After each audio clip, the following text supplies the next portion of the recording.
Thank you so much, Herbert. I acknowledge the traditional owners, the Wurundjeri people of the Kulin Nations, and acknowledge also that they have a great relationship with the University of Melbourne. Let me begin. In 1989, I was employed by the Royal Commission into Aboriginal Deaths in Custody to head the Aboriginal Issues Unit in the Northern Territory to investigate the underlying issues for Aboriginal deaths in custody. The Royal Commission into Aboriginal Deaths in Custody was established to investigate, as it turned out, 99 cases of Aboriginal deaths in custody, as they were the deaths in custody that fell within the very strict and limited terms of reference. There were 12 cases in the Northern Territory. I put together a team of people and we visited more than 30 communities where we conducted meetings, kept records of those meetings, individual interviews. I visited jails. I spoke to police, correctional services officers, as well as prisoners and Aboriginal people who'd spent time in prison. I also ran 2 forums, and that was because at a certain point it became very clear to me that the majority Aboriginal view was that the deaths in custody were the result of alcohol abuse and the context of alcohol abuse. I was encouraged to bring people together to talk about that alcohol abuse, and there was a forum in Alice Springs and one in Katherine, and I worked with local Aboriginal organisations to convene those forums.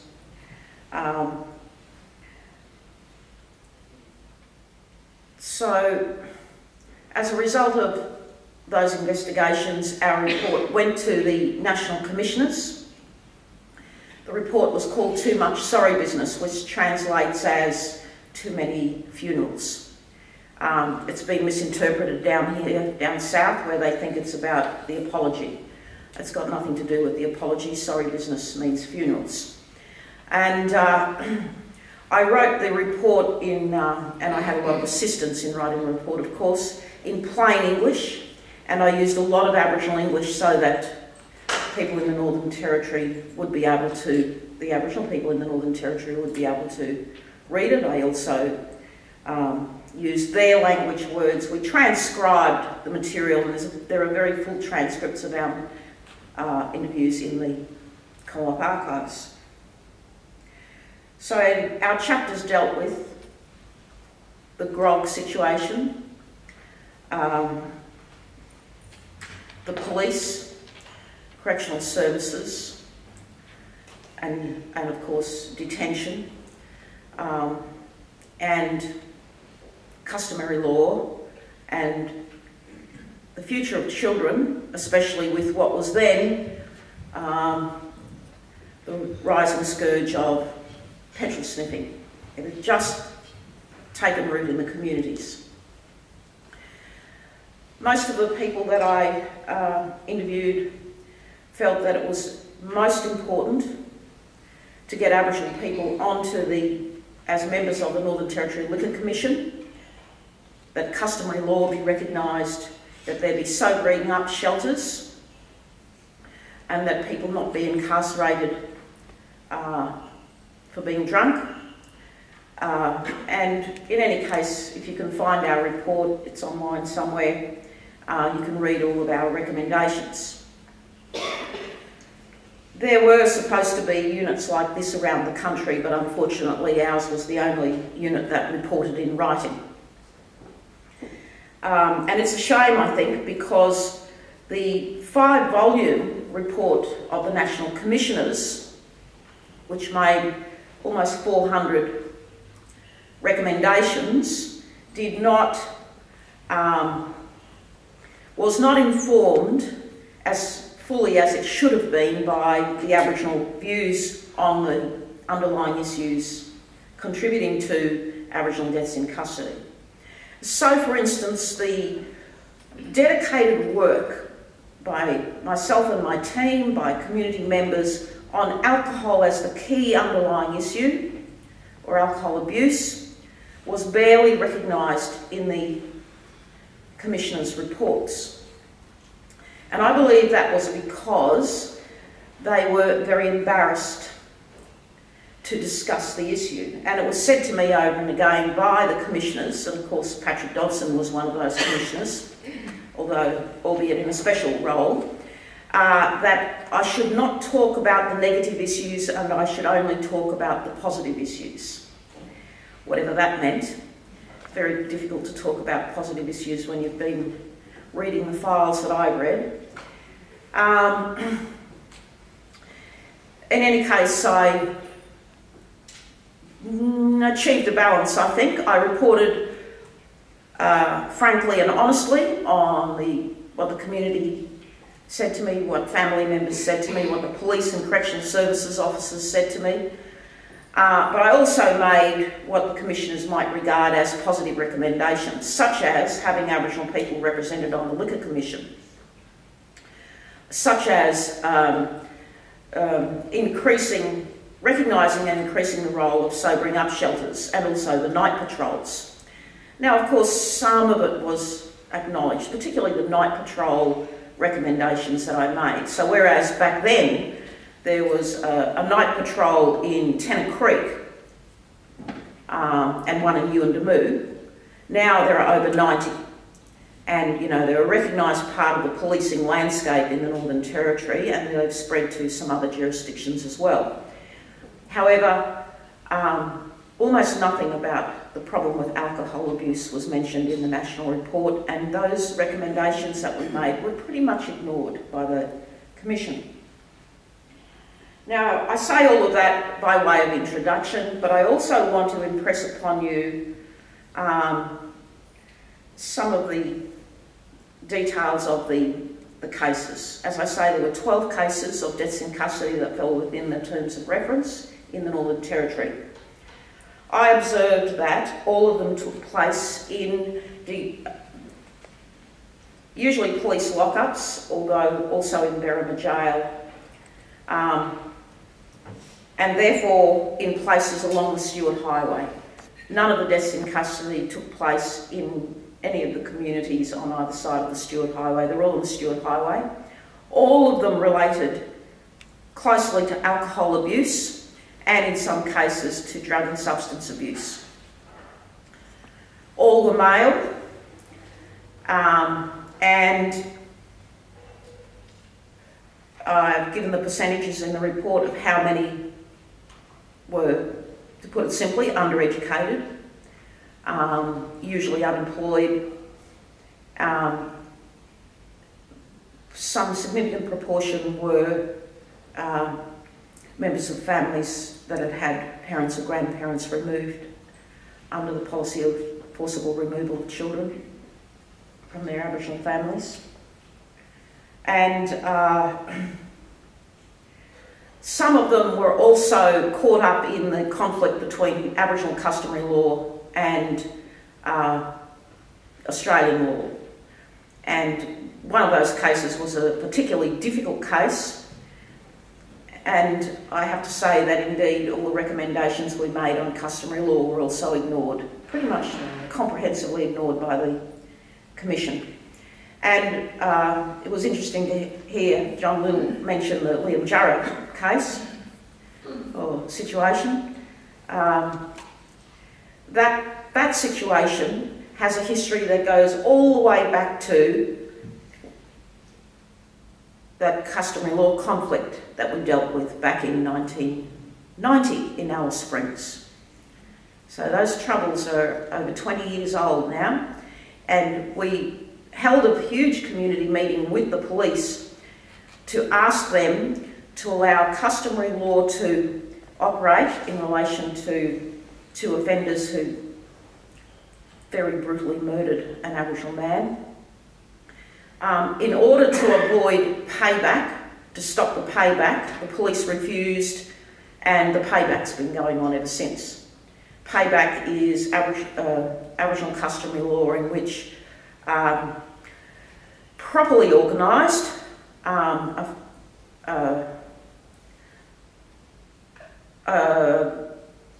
dissent group a family will make a coronial inquiry into the causes of the death based on Aboriginal religious and other reasoning, and it's not revenge, it's like a very old-fashioned eye for an eye kind of principle. And unfortunately this payback system, because of all the conflict about and the increasing levels of violence and constant incarceration of Aboriginal people, has become entrenched in communities. In many cases the payback doesn't follow the old laws and it becomes simple revenge, and it's, you know, not according to the proper principles. So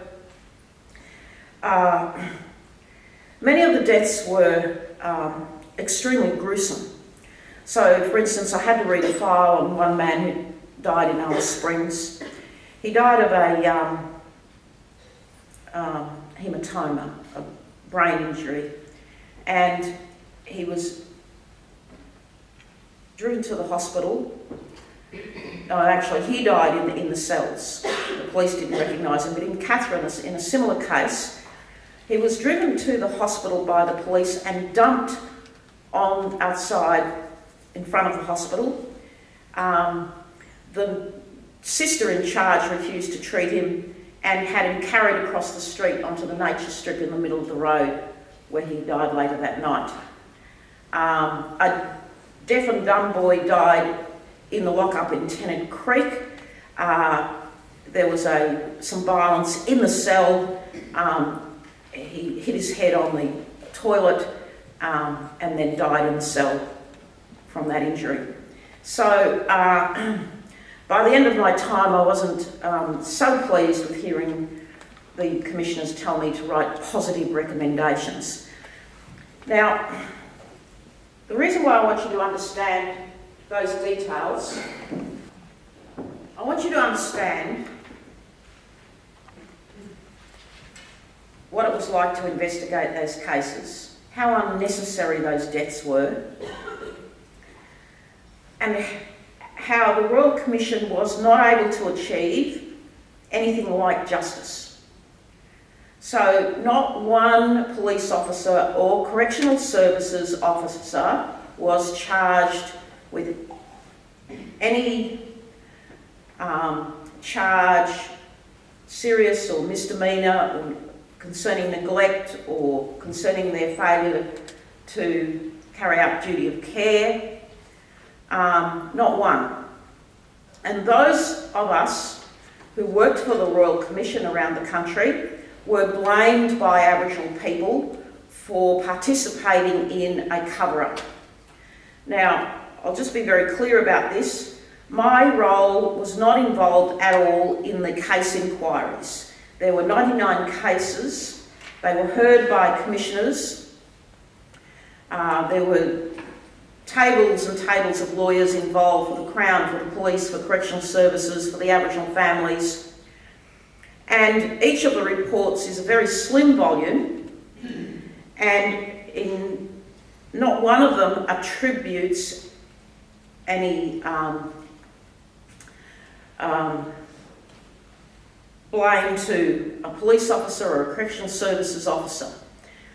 And that is because the police and the correctional services officers were able to give evidence in such a way that none of the specifics of their role or responsibility could be thoroughly investigated.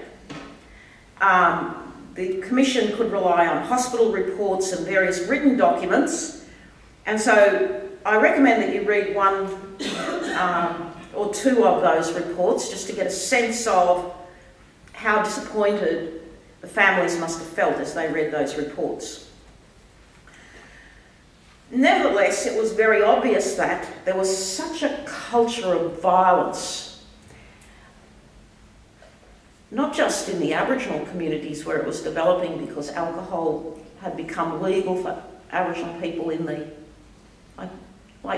sometime in the 70s in the Northern Territory. And so there'd been about 15 years of alcohol legally available to Aboriginal people, and so you could see the mortality rates from alcohol abuse starting to climb. Well, actually, you could see mortality rates starting to climb from the time of the legalisation of alcohol.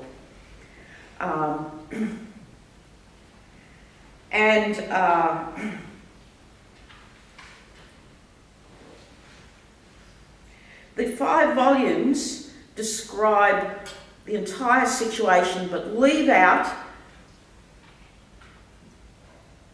the violent culture of the police forces around Australia and the violent cultures within the correctional services departments around Australia.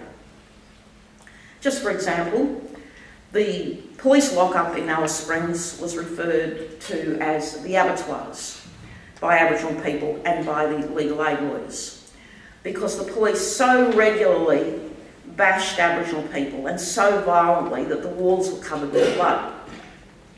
And I should say before I go any further that my report was in 2 volumes actually. You'll never find the second volume. When I presented my report, it was at a hearing, a properly convened hearing of the Commission in Alice Springs, at which the Police Association attended with barristers and Queen's Counsel, and they demanded that all of my report, both volumes, be completely suppressed. And so all day I refused to agree to the suppression of my report. And so the Commissioner Elliott Johnston, ruled that Volume 2 of my report be completely suppressed, and the name of every police officer and place that a police officer was mentioned at be deleted from my first volume. And so if you ever find the first volume online, it's Appendix D of the National Report, you'll see it's studded with asterisks. Even to the extent that the names of historical police officers, because I tried to explain the history of police violence in the Northern Territory and give some examples of why Aboriginal people were terrified of the police because of massacres by police that were within living memory. All of their names were deleted, even though you could go and pick up a history book and read about them. So we call it the star-studded report because it's literally studded with stars, little asterisks. And so none of the sense of that violence in the police force exerted commonly as an everyday practice against Aboriginal people is mentioned in the Royal Commission report. And the first recommendation of the Royal Commission is that imprisonment be used as a last resort. Well, we know what happened to that, because at the time the imprisonment rates of Aboriginal people were very high, shockingly high. In fact, parts of the Northern Territory had the highest recorded in the world. So, for instance, at the time here in Victoria, and so we're talking about the late 80s, the imprisonment rate here was 80 per 100,000. At Groote Eylandt in the Northern Territory, it was 2,600 per 100,000. And that was the highest recorded imprisonment rate in the world. Of course, you'd have higher imprisonment rates somewhere on the planet, parts of Africa, and so on, but, you know, in dictatorships. But amongst countries that had a recording system, a reporting system, Australia had the highest recorded imprisonment rates in the world. Say a place like Tennant Creek was 1,400 per 100,000. So it meant that in all of these tiny communities, every adult person, everybody over the age of 18, was arrested. Everybody over the age of 18 in the community, statistically speaking, was arrested more than once a year. The lengths of the terms of imprisonment were usually short. They were usually less than 2 years. But what you would find is that people would get so many terms of imprisonment, they'd be served consecutively for driving without a licence and failing to pay the fines for that, and all kinds of minor issues and failure to pay fines for those charges. So a man could end up serving 3 years for a series of those minor issues, but a man who'd murdered his wife would serve 18 months for manslaughter. So I pointed all of this out to the Royal Commission. I even had the agreement of influential sections of the Northern Territory government that there ought to be a freeze on imprisonment for failure to pay fines. That is an amnesty. The Royal Commission pretty much ignored that as well. And so the police had this culture by which they would pick up any Aboriginal person as a joke that we have in the Aboriginal community. Oh, what was he in for? Walking while black. So, you know, it's part of the black humour of the community. So a person would be picked up, the police would have a series of outstanding warrants, unpaid fines, and you know, I hate to say it, but it's the truth, the Aboriginal Legal Service was part of the system. And so the Aboriginal Legal Service was part of the system of cycling the Aboriginal population of the Northern Territory through the drunks tank every morning, repeatedly throughout the year. So every bright young thing from law schools down south who went up to the legal service to work, and many of them later became judges, had the job of appearing for people who'd been arrested for being intoxicated in public. They were always guilty. They were advised to plead guilty so that they could get them all out of the way quickly in 1 hour in the morning. By the way, the hand sign for the judge who heard the cases was, which means he was either asleep or drunk himself. Where are you going today? Right.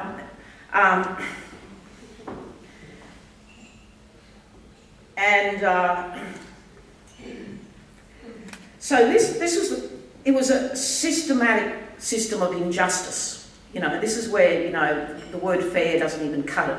This is in-your-face injustice. Now,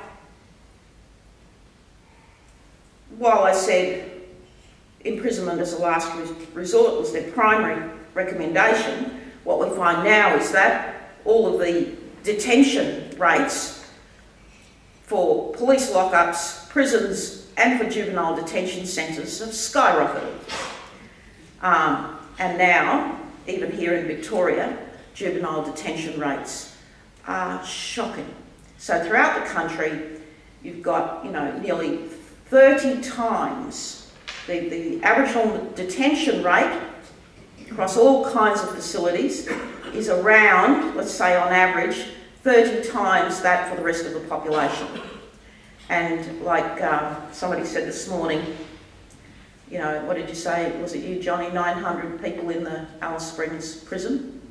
900 Aboriginal men in the Alice Springs prison. Well, that's the case across all remote area prisons.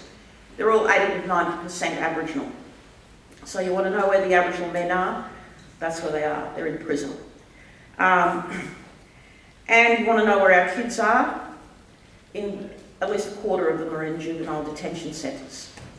So you can see that their recommendation, imprisonment as a last resort, was comprehensively ignored in all jurisdictions. So too were most of the other recommendations to do with police procedures. So duty of care was a very key issue. So instead of having workshops on duty of care, training on duty of care, the police all got massive amounts of funding to build new prisons. So in every area with a large Aboriginal population, the new police stations were like palaces. Now, the last recommendation is this one, number 339. That all political leaders and their parties recognise that reconciliation between Aboriginal and non-Aboriginal communities in Australia must be achieved if community division, discord and injustice to Aboriginal people are to be avoided. To this end, the Commission recommends that political leaders use their best endeavours to ensure bipartisan public support for the process of reconciliation and that the urgency and necessity of the process be acknowledged. So the national report was tabled, and soon after that, Minister Robert Tickner introduced into Parliament an Act for the Council of Aboriginal Reconciliation. I say all this to tell you where reconciliation comes from. It comes from the fact that the Royal Commission could not deal with the issues of police and correctional services violence against Aboriginal people because of lack of evidence and because of their own fear of raising issues that would, in their minds, discredit the report, such as rampant alcohol abuse contributing to these deaths. And so instead of dealing with the main issue, they proposed reconciliation. But have a look at the outcomes in terms of reconciliation in relation to key issue, the behaviour of police and other staff who deal with Aboriginal detainees. Where's the reconciliation? Well, I'm sorry, I've seen very little of it. I just can't find much of it. Now, you have a few examples of efforts not to do with reconciliation, but to do with policing efficiency. So, or very tight police budgets. So in some communities you have Aboriginal police. They're not fully qualified police. They don't have all the powers of police, but they must, in some communities, that's all you have, and they have to police the community, and if there's any trouble, they call in the police from a town. You have various kinds of programs. Well, I've already mentioned the night patrol, so Aboriginal people themselves are patrolling their own communities. And that's a good thing because, you know, it probably is the only thing contributing to holding back increasing detention rates. The police arrest, night patrols take home people who are drunk and get them out of harm's way, or they take them to the sobering up shelter, or they remove them from the parks and take them home. At the sobering up shelter they get a shower and a feed and a sleep, rather than ending up in the police cells. There are, say for instance in Cairns and various other towns, Aboriginal police patrols in tourism areas to keep drunks out of the area.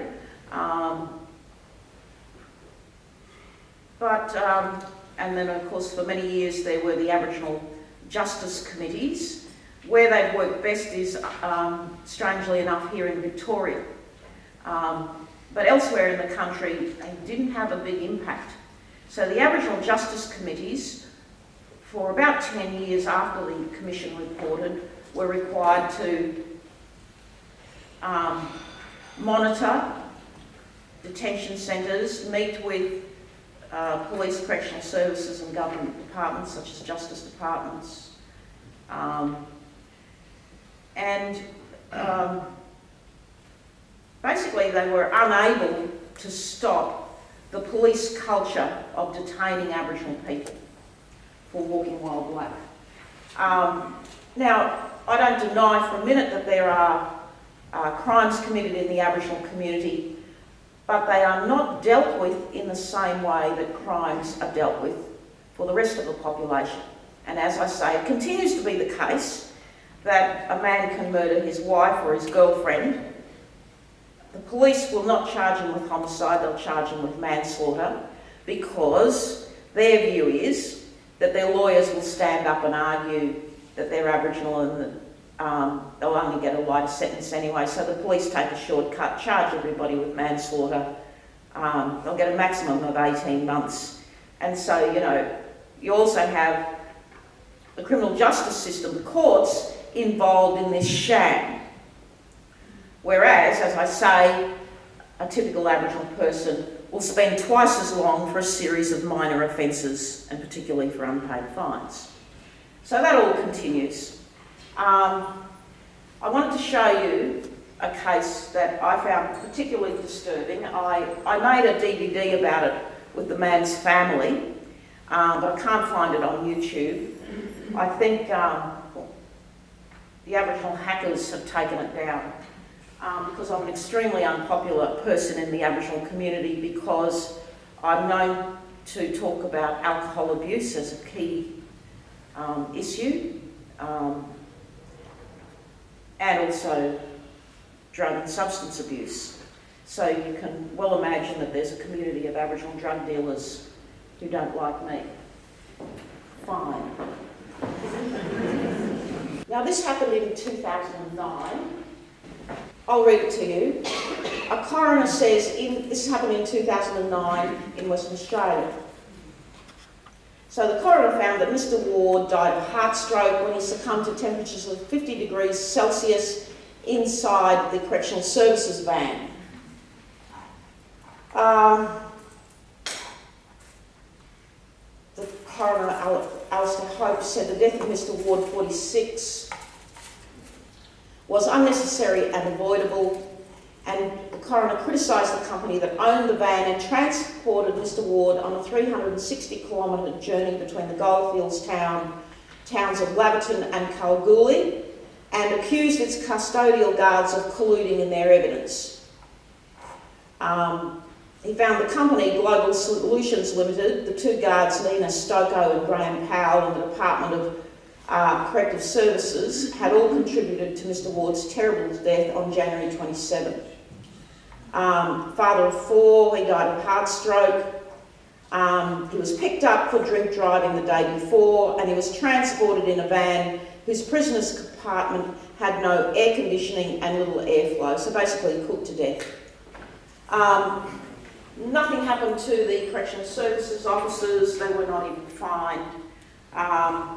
The company, Global Solutions, is the company of choice for most state governments in Australia. It's actually the company that is employed by the Victorian government, for instance, and their contract was recently renewed. So no black marks on any of their records, including the company. And I want you to know that this happens because this is, you know, 20 years after the Royal Commission, and still there is no sense that anybody has ever read the full report of the Royal Commission into Aboriginal deaths in custody and come to terms with the issues, nor come to terms with the issues that the Royal Commission unfortunately avoided, such as the culture of violence in the police force, correctional services, juvenile detention staff, and the appalling child safety or child protection services. So, in fact, the rates of detention of Aboriginal children are higher than for Aboriginal adults. I've talked to the legal community about this repeatedly, and still nobody does anything. So this is why the reconciliation recommendation was made in the hope that good Australians would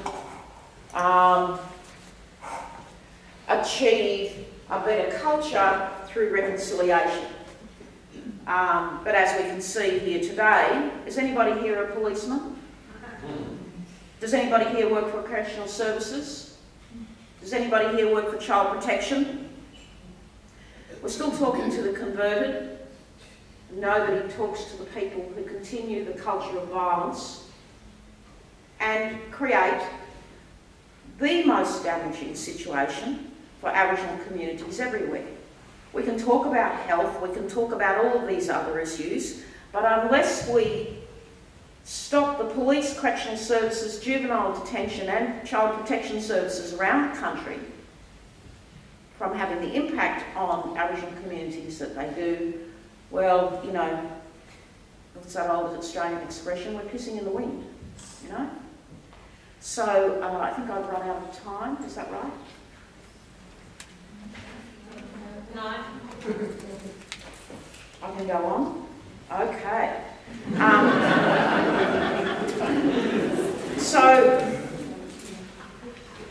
I just want to assure you that I'm not exaggerating. So, for instance, I personally have witnessed police go into a children's playground, take children out of a playground in the late afternoon and put them into police vans.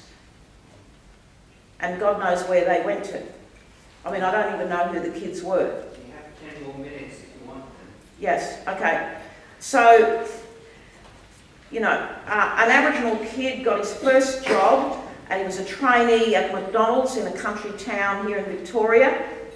He got there early, he was sitting on the bench outside, the police came and arrested him before he even started his traineeship. He committed the crime of sitting wildly. Now, I don't understand why our legal fraternity don't deal with these issues. I don't understand why, you know, for instance here in Victoria, the Koori courts allow crimes of vicious brutality against women to go to the Koori courts rather than to the criminal courts. Why? You see, I think what has happened is that everybody in the system has become inured to violence and inured to injustice, and they simply think, well, there's no point in me trying to do anything about it because it's the accepted way of doing things. And if you're white and you want to make a change, oh, the Aboriginal people won't like it, so I'd better not say anything or I'll be accused of being racist. Or the Aboriginal people won't say anything because they'll be afraid that they'll be treated like I am in public life. Fair, let me say. Fair enough to be afraid of that, because I claim constant abuse for talking about these matters.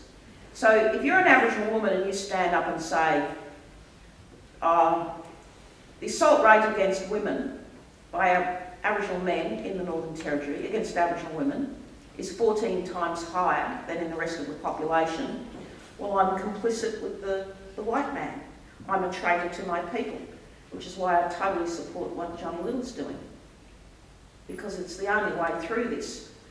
And it is why these kinds of community programs are so important, because the only way that we are going to make any of these systems work for us is for we ourselves to demand normal standards of justice. Unfortunately, most of our population do not. So, for instance, I've been fairly vocal in past years about child abuse in the Aboriginal communities. And in some communities it's rampant. In some communities it's not. But you can't name communities, and you know, although some are now very famous because of public reports, because of arrests and so on. But still to this day, there are Aboriginal men who say that I'm the one who defamed Aboriginal men and told those lies about there being child abuse. There's no child abuse in the Aboriginal community, they say. Well, you know, every few months you read about yet another Indigenous man being arrested for child abuse. The last one was a Torres Strait Islander artist, an award-winning Torres Strait Islander artist. You know, he's won the Telstra Award, he's won this award, he's won that award, he's just been arrested for child abuse. In my show in Sydney, I exhibited a Torres Strait Islander man who's a victim of child abuse, you know. So, but when they go to the newspapers, especially the National Indigenous Times or on National Indigenous Television, you know, there's a class of Aboriginal men who deny that it exists, even though everybody else in the community knows that it exists, but, you know, by and large, people don't want to say anything about it. They don't want to talk about it. You know, you take the case of Columbaroo in Western Australia. It was so normalised that even the women were complicit. And in the end, 10 men were arrested in one small community for serious acts of repeated child abuse. And then, say for instance, Jeremy Geyer, a journalist on NITV, had the gall to say to me on the Awaken program in one of those, you know, discussions, that there is no child abuse and nobody had ever been arrested for it. He was virtually accusing me of lying.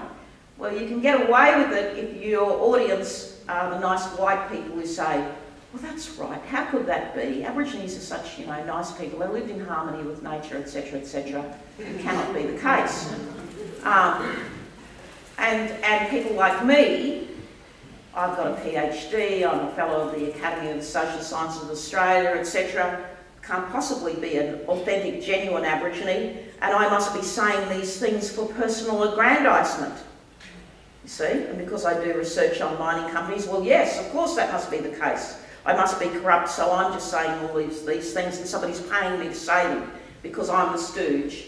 But the Aboriginal men who are covering it up, well, they're the true leaders. They're the brave warriors. They're in favour of Aboriginal sovereignty. Well, I want you to know that reconciliation hasn't done its job until we deal frankly and honestly and fully with these issues of injustice. So there is the issue of a perverted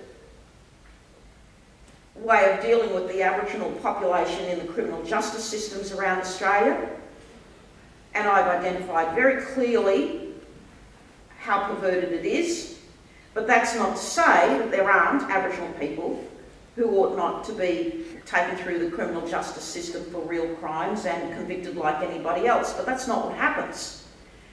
And as I say, the key problem is our own complicity, and we allow poor standards of justice to operate. We do not expect our legal services to stop with the drunk tanks business. They've been operating, they've been funded for years to, you know, represent the drunk tanks. So I'm not at all surprised that, you know, the Liberal Party's threatening to take $40 million off the Aboriginal legal services. They could have done a much better job. They could have got together and instituted a policy to put an amnesty on all unpaid fines. Now, I'll tell you an example. In Western Australia, the mining companies had a labour shortage for a period of time there until the 457 visas were invented. And so the companies were turning to the Aboriginal population to recruit Aboriginal people, but it was very difficult to make Aboriginal people work ready because they didn't have a driver's licence. Most Aboriginal people can't get a driver's licence because they already have a police record from the time they're in high school. And most Aboriginal kids in, say, the town of Roebourne and similar towns out there will leave high school with figures like $6,000 in unpaid fines. So if they're driving somewhere, they'll be picked up, they'll be straight in prison to serve out the time. And I think it's a day for every $150. So one mining company said, well, you know, we really need these blokes working for us. So they did an agreement with the government, and now the government allows a specific place-based driver's licence for Aboriginal people with a police record, and the place is the mining lease. They can drive on the mining lease but not off the mining lease, and they're allowed to drive haul packs, which are like the size of half this room, and any other kind of vehicle, but they're not allowed to drive off the mining lease. Now, why can't our legal services do that? Why can't our governments do that? Because the police culture and the correctional services culture is so strong, they will not shift, they will not make the necessary reforms. This history goes right back to the Royal Commission into Aboriginal deaths in custody. It's shameful that we haven't made any progress since back in the day when Yuendamu and Tanner Creek set up their little night patrols. We've made no progress on these issues. It's the outstanding issue, and I'm glad you asked me to talk about reconciliation, because we haven't got there till we fix this issue. Thank you very much.